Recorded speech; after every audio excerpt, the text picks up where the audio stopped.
Hey everyone, welcome back to my channel. I hope that you're having an incredible day, and in today's video I'm going to be sharing a time lapse of the watercolor painting process for a betta fish that I actually painted last week as part of a commission series of fish paintings. Those of you that are following me on Instagram and or Facebook have probably already seen how other of my fish paintings for this series have turned out. This betta fish is actually the third one, and they are 4 in total. If you're interested in seeing how the rest of these fish paintings turned out, do make sure to follow me on social media. My links will be left down below in the description box.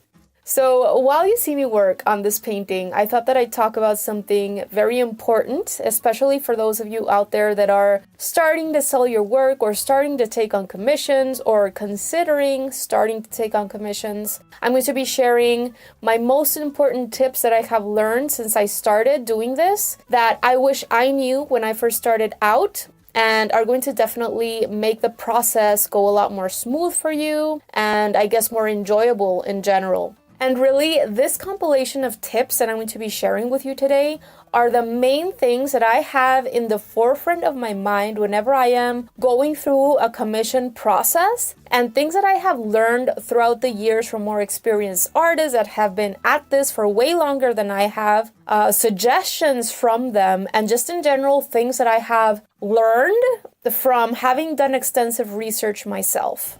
For those of you just visiting my channel today for the very first time, welcome you guys. My name is Erica. I'm a traditional media illustrator, art blogger, and teaching artist that is always making art or teaching art. I am extremely passionate about sharing my knowledge and encouraging aspiring artists out there to keep going.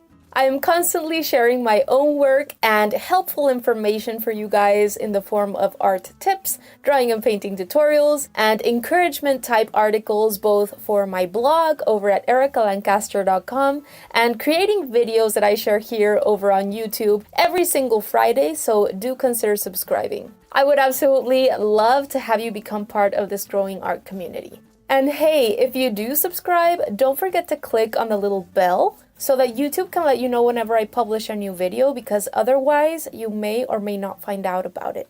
Alright everyone, let's begin with today's topic. To start out, I just want to say that the act of taking on commissions is a very personal thing. I think there are so many ways that you can go about creating an income for yourself as an artist with your art and with your skills, that it is going to be up to you to explore the different, alternatives that you have, see how you feel doing them, have that experience, and then decide for yourself what exactly you want to do. There are some artists whose primary source of income is taking on commissions, while there are others that's how they started, but they then got very discouraged with that process of working with clients, and they decide to just not do it anymore. While there are other artists like myself whose commission work is only part of the many ways that they make an income for themselves.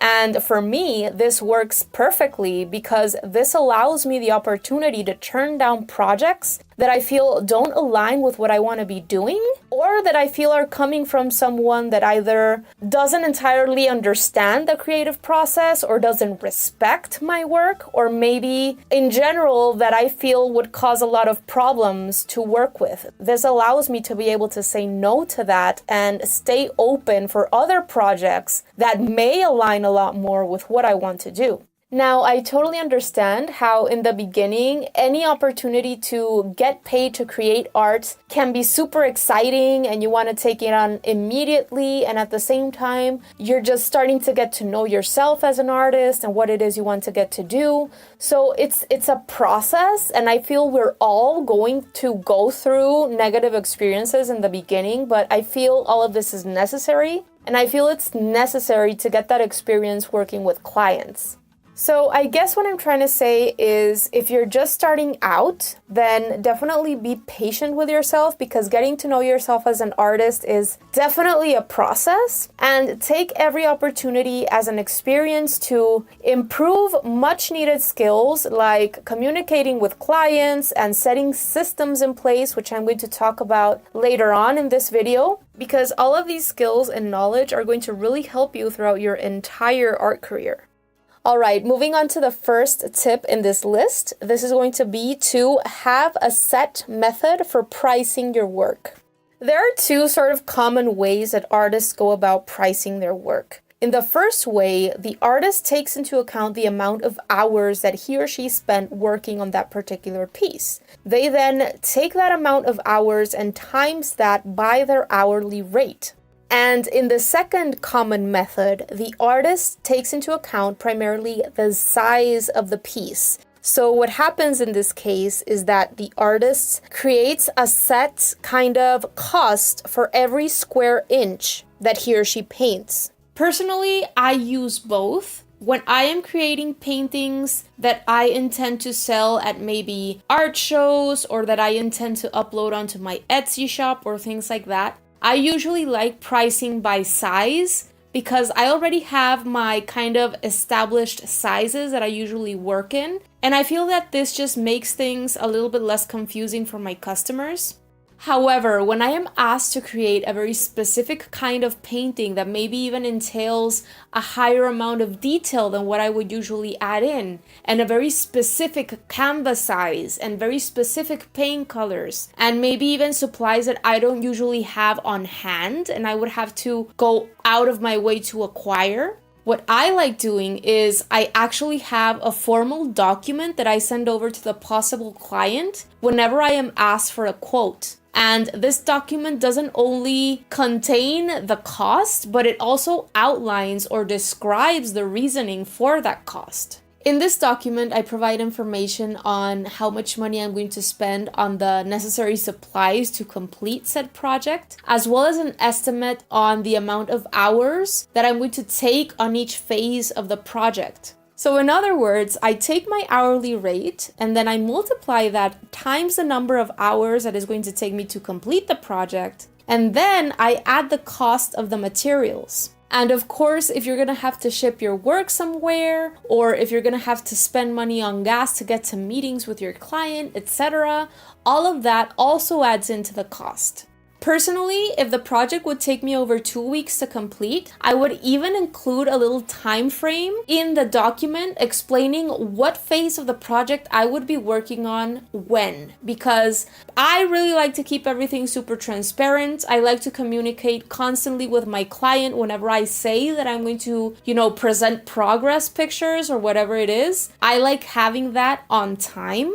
And at the same time, I cannot have my clients emailing me every single day and asking me for progress pictures every single day and stuff like that, because I have other projects going on, I have other commissions, I teach. I cannot be interrupted every single day. So all of this for me is super important to just have in consideration since the beginning, and I need to make it known to my clients. I need them to know this. I need them to agree to this. And I just need them to be aware that I have other things going on. And so for me, all of this is just super important to have since the beginning. It's going to ensure that the process is going to go a lot more smoothly. And it also really shows that I respect my client because I am properly 100% committing to having the work done, with quality and on time. And at the same time, I am ensuring that the people that I am working with actually respect my own time and respect my work. I'm going to tell you a little bit more about this document that I send out to possible clients in point number 3 of this tips compilation. But for now, because in this first point we're talking about setting or establishing prices for our work, I just want to give you 3 little extra points that you should definitely have in mind when setting your prices, aside from everything that I just shared with you. Firstly, if someone asks you to draw or paint something for them, ask yourself how comfortable you'd be creating that piece in terms of your current skill level. Would that piece be way out of your comfort zone, or have you drawn or painted something like that before? If the particular subject on hand isn't something that you have a lot of experience with, then it's very likely that you're going to take a way longer time and you're going to have to drop your hourly rate or come to some sort of a conclusion as to how you're going to lessen the price of your work because your skill level isn't at that point yet. Another important factor to take into account is, are you going to be pressed for time?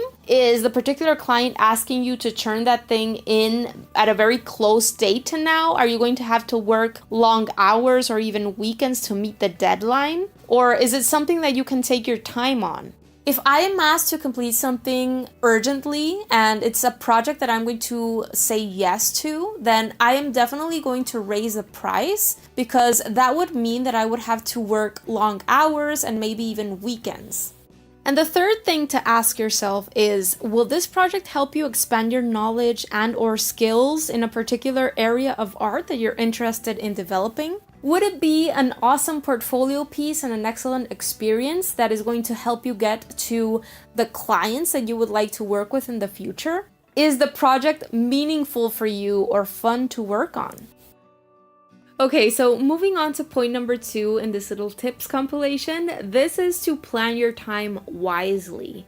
I'm a huge believer in completing things when you say that you're going to complete them and keeping your promises. And honestly, this is what is going to help you build a positive reputation for yourself and help you get more clients in the future. I always like adding in an extra amount of time into my time frame, because things can pop up in life that you have to take care of that you weren't accounting for, or accidents can happen and all of a sudden you have to redo a certain thing. Or also something else that I've had happen is that the client, him or herself, does not respond at a point in time in the process that I needed feedback. And so you should always have these things in mind when you are creating that kind of time estimate for the project.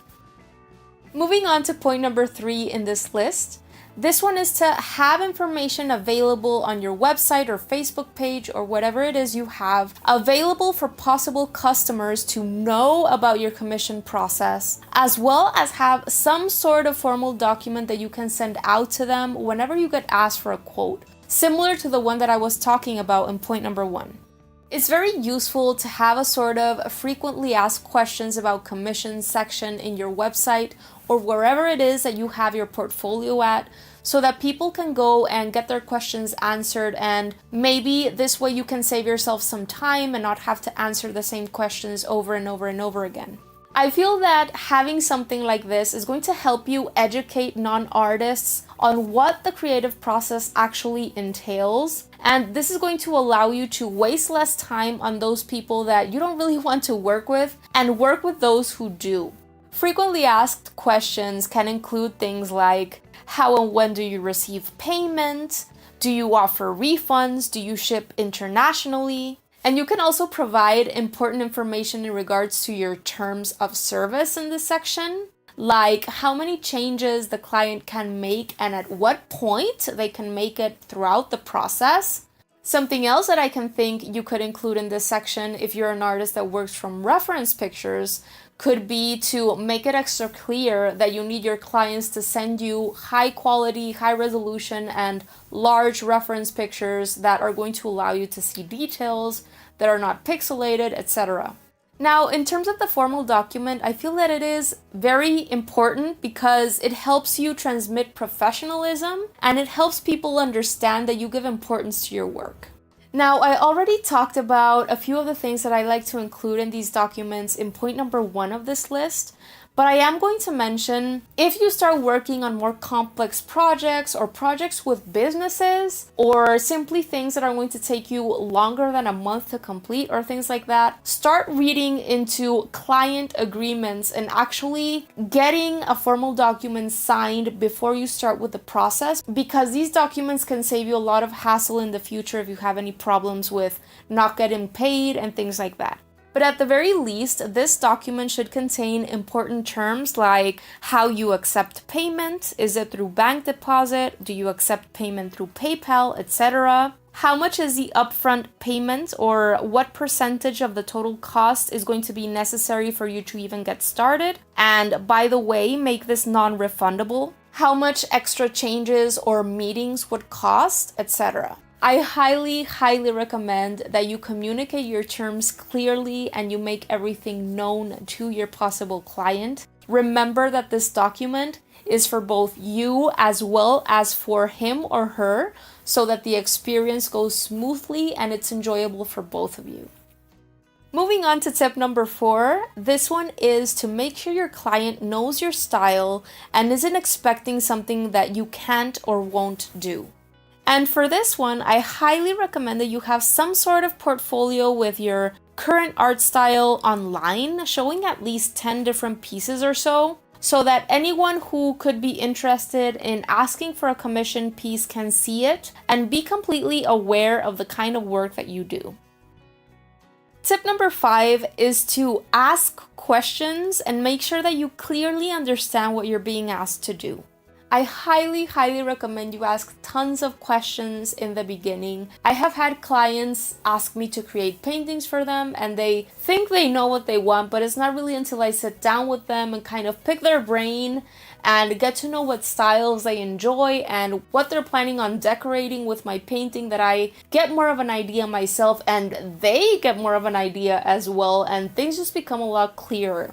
Consider asking them to send over pictures of art styles that they enjoy, possible color palettes that they like, and also even pictures of the area that they intend to place your painting in.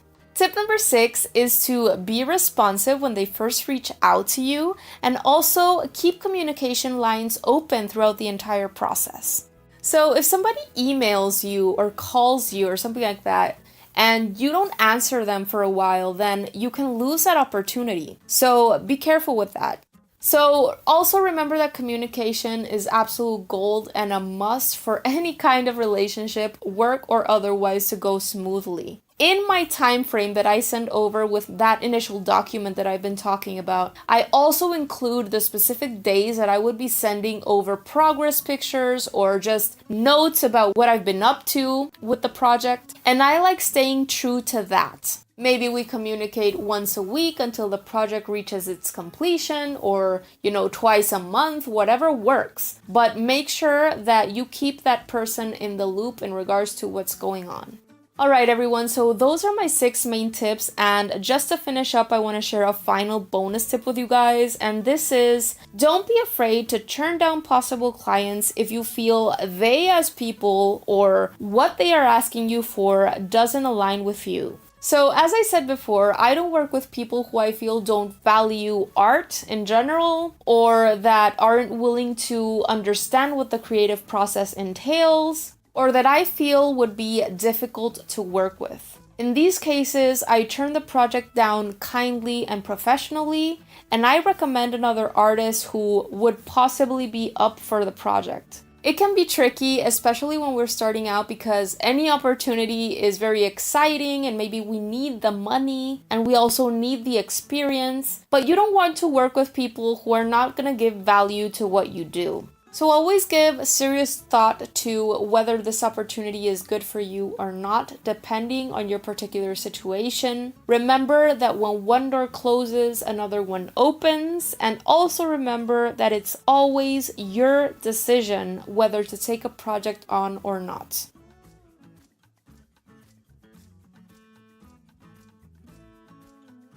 Thank you so much for watching this video and visiting my channel today. I really appreciate it. I would absolutely love to connect with you over on different social media channels. My links will be down below in the description box. Don't forget to subscribe so I can see you next Friday, and stay inspired.